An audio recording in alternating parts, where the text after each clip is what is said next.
Welcome to the August 2020 episode of CORESafety TV, brought to you directly from the National Mining Association.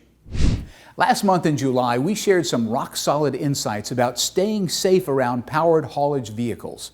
Now we're going to learn firsthand about the importance of managing traffic flow patterns at mining operations and what can be done to improve them. Freeport McMoRan Incorporated is a leading international mining company with headquarters in Phoenix. They've come up with some rather innovative traffic solutions for safety enhancement. And today, I'd like to introduce you to two of their mine managers. Let's start with Bret Hunt at the Safford Mine. Bret, thanks for joining us here on CORESafety TV. I really appreciate it. Thank you, Nelson. It's my pleasure to be here with you today. Why don't you tell us what you do at the mine, Bret, and then talk a little bit about traffic safety? Absolutely. As the mine manager here at Safford Operations, one of my key roles is to make sure that our employees have all the resources and tools necessary to perform their job safely.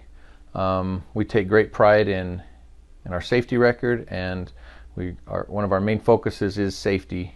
We have an open pit mine. We currently operate 35 Cat 793 haul trucks, and we're moving about 350, 400,000 tons a day.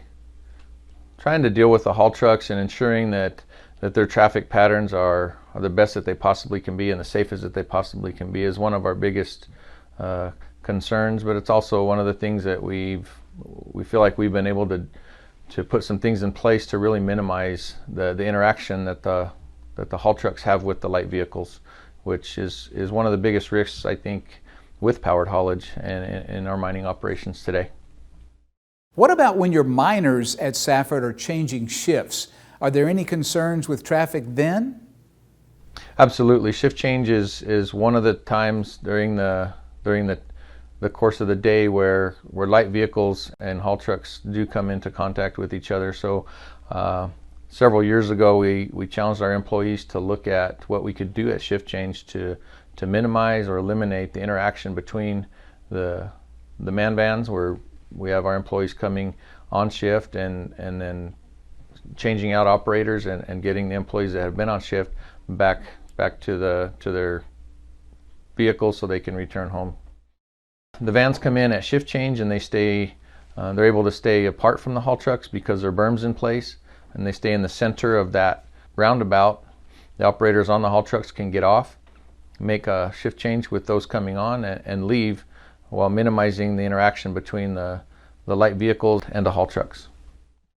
So Bret, what prompted Safford to create the roundabout solution? There have been some very serious accidents with powered haulage when they intermingle with light vehicles, and that's one of the reasons.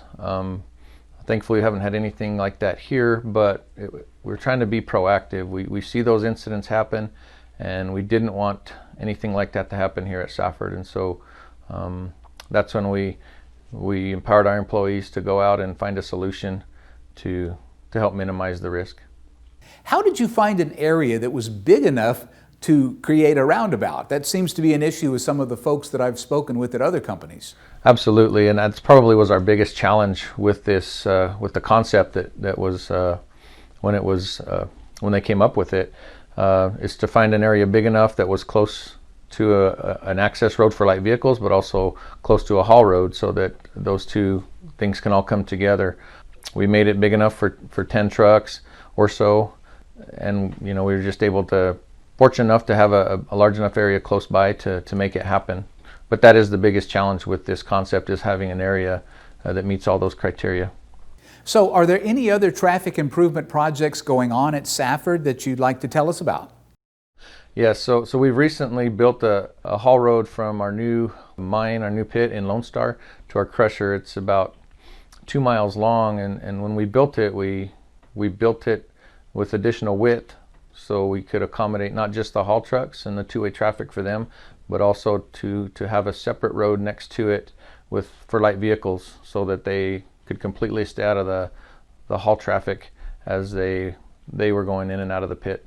So we're always looking for opportunities and areas where we can improve our haulage patterns and identifying potential areas that could be higher risk for interaction with light vehicles and putting systems and controls in place so that we minimize that interaction. All right, Bret, thank you so much for sharing all of that great information. I really appreciate it, and I look forward to speaking with you again soon. You bet. Nelson, it's been my pleasure, and anytime, love to speak with you whenever you'd like. Be sure to watch the September episode of CORESafety TV, coming out in just a few weeks, when we interview Jonathan Jaswinski at Freeport, McMoRan. Jonathan is the mine manager at Morenci Mine in Arizona, and he's been overseeing the development of even more traffic safety improvements there over the last few years. Now, let's go over and take a look at an overview of CORESafety's Module Number 4, Fatality Prevention and Risk Management. Take a look. The number of fatalities in mining operations can be lessened or even prevented by paying close attention to risk management. Risk management is the process of identifying safety and health hazards, evaluating the associated risks and consequences, and developing controls to eliminate or minimize negative outcomes to an acceptable level. CORESafety is a systematic approach to risk management that calls for reviewing all safety and health hazards, assessing and prioritizing risk, applying controls systematically, and verifying that controls remain effective over time. Consider these two classes of work activities when defining work for high-risk procedures: high frequency, low severity, low consequence work, or low frequency, high severity work. It's important to remember that serious accidents and even fatalities can happen in both of those types of jobs. Risk management starts with operation planning. It is conducted on an ongoing basis and is carried through to closure. Risk assessment can involve technical staff managers and workers with appropriate knowledge and experience. The three categories of risk assessment procedures are personal and pre-task, systematic job and task, and formal process and equipment.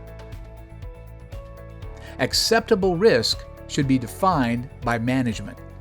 However, risk-based decisions can and should be made by workers when they have the knowledge, training, and experience. The goal is always to eliminate the risk or reduce it to the lowest practical level. You can learn more about Module Number 4 by going to our website at CORESafety.org. And in September, we'll continue with CORESafety's Module Number 5, Training and Competence.